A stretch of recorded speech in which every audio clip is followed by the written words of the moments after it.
Inilah 3 fakta tentang Putri Cendrawati yang sudah terungkap di persidangan yang terakhir mencengangkan. Mengerikan. Merah putih pertama menggoda Joshua, menggoda supaya dia diperkosa, tapi nggak kesampaian. Karena Joshua pernah mendengar khotbahnya Gilbert Lumendong. Gilbert Lumendong itu pendeta terkenal. Kalau kamu digoda wanita yang tidak kamu kehendaki, kamu berlari katanya, bukan mendekat. Nah Joshua sudah benar, dia berlari keluar. Menurut dakwaan mereka toh, sama saksinya. Maka tidak berhasil Joshua diperkosa oleh Putri Cendrawati. Yang kedua, fakta perbuatan dia mengundang lagi Joshua ke kamar tidurnya. Ini kan tidak lazim. Perbuatan ketiga, dia menyuap apa namanya itu, saksi-saksi, menyuap LPSK, menyuap lembaga-lembaga lain.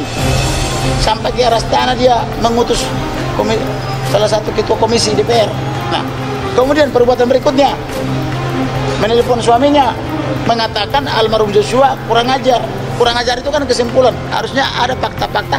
Apa sih kurang ajarnya? Keterangan saksi Putri Cendrawati di BAP yang mengaku mendapatkan kekerasan seksual tentunya salah satu saksi, dan satu saksi bukan saksi, tentunya harus ditopang oleh bukti-bukti yang lain.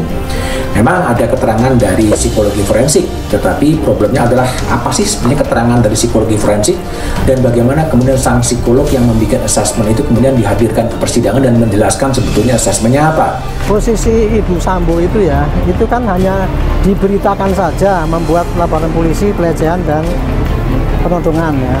Padahal yang terjadi hari Senin itu adalah rilis daripada rekayasa Pak Sambo. Waktu itu belum ketahuan kan bahwa dia itu rekayasa.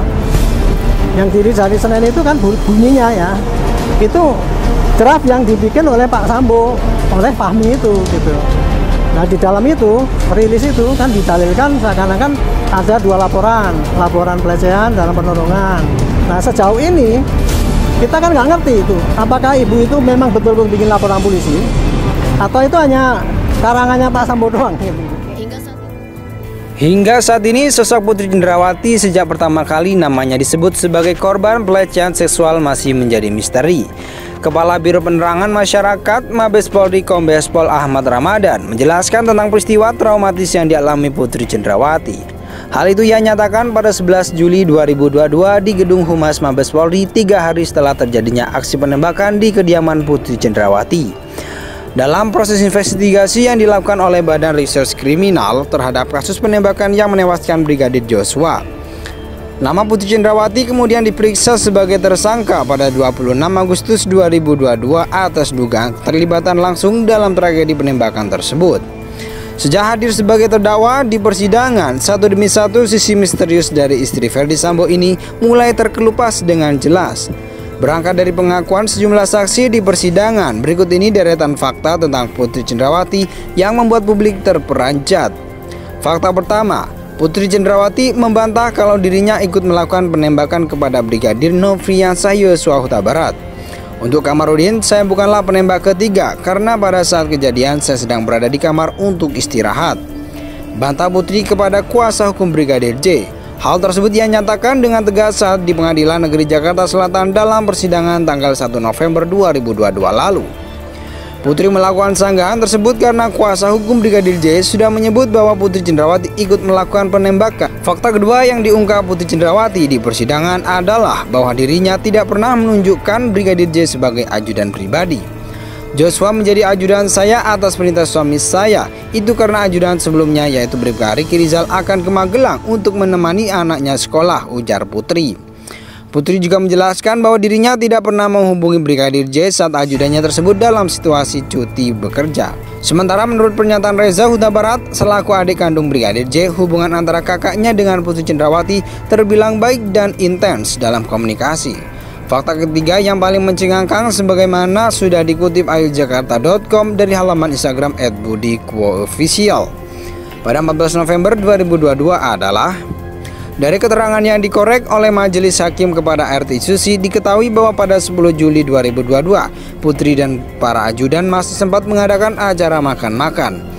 Menurut pengakuan ART Susi, acara tersebut dilakukan 2 hari setelah tewasnya Brigadir Joshua akibat tertembus peluru dalam momentum Idul Adha. Hingga saat ini sosok Putri Cendrawati sejak pertama kali namanya disebut sebagai korban pelecehan seksual masih menjadi misteri. Kepala Biro Penerangan Masyarakat Mabes Polri Kombes Pol Ahmad Ramadan menjelaskan tentang peristiwa traumatis yang dialami Putri Cendrawati. Hal itu ia nyatakan pada 11 Juli 2022 di Gedung Humas Mabes Polri 3 hari setelah terjadinya aksi penembakan di kediaman Putri Cendrawati. Dalam proses investigasi yang dilakukan oleh Badan Reserse Kriminal terhadap kasus penembakan yang menewaskan Brigadir Joshua, nama Putri Cendrawati kemudian diperiksa sebagai tersangka pada 26 Agustus 2022 atas dugaan keterlibatan langsung dalam tragedi penembakan tersebut. Sejak hadir sebagai terdakwa di persidangan, satu demi satu sisi misterius dari istri Ferdy Sambo ini mulai terkelupas dengan jelas. Berangkat dari pengakuan sejumlah saksi di persidangan, berikut ini deretan fakta tentang Putri Cendrawati yang membuat publik terperanjat. Fakta pertama, Putri Cendrawati membantah kalau dirinya ikut melakukan penembakan kepada Brigadir Nofriansah Yosua Huta Barat. Untuk Kamarudin, saya bukanlah penembak ketiga karena pada saat kejadian saya sedang berada di kamar untuk istirahat. Bantah Putri kepada kuasa hukum Brigadir J. Hal tersebut ia nyatakan dengan tegas saat di Pengadilan Negeri Jakarta Selatan dalam persidangan tanggal 1 November 2022 lalu. Putri melakukan sanggahan tersebut karena kuasa hukum Brigadir J sudah menyebut bahwa Putri Cendrawati ikut melakukan penembakan. Fakta kedua yang diungkap Putri Cendrawati di persidangan adalah bahwa dirinya tidak pernah menunjukkan Brigadir J sebagai ajudan pribadi. Joshua menjadi ajudan saya atas perintah suami saya. Itu karena ajudan sebelumnya yaitu Bribka Riki Rizal akan ke Magelang untuk menemani anaknya sekolah, ujar Putri. Putri juga menjelaskan bahwa dirinya tidak pernah menghubungi Brigadir J saat ajudannya tersebut dalam situasi cuti bekerja. Sementara menurut pernyataan Reza Huta Barat selaku adik kandung Brigadir J, hubungan antara kakaknya dengan Putri Cendrawati terbilang baik dan intens dalam komunikasi. Fakta ketiga yang paling mencengangkan sebagaimana sudah dikutip ayujakarta.com dari halaman Instagram @budikwoofficial pada 14 November 2022 adalah dari keterangan yang dikorek oleh Majelis Hakim kepada RT Susi diketahui bahwa pada 10 Juli 2022 Putri dan para ajudan masih sempat mengadakan acara makan-makan. Menurut pengakuan ART Susi, acara tersebut dilakukan 2 hari setelah tewasnya Brigadir Joshua akibat tertembus peluru dalam momentum Idul Adha.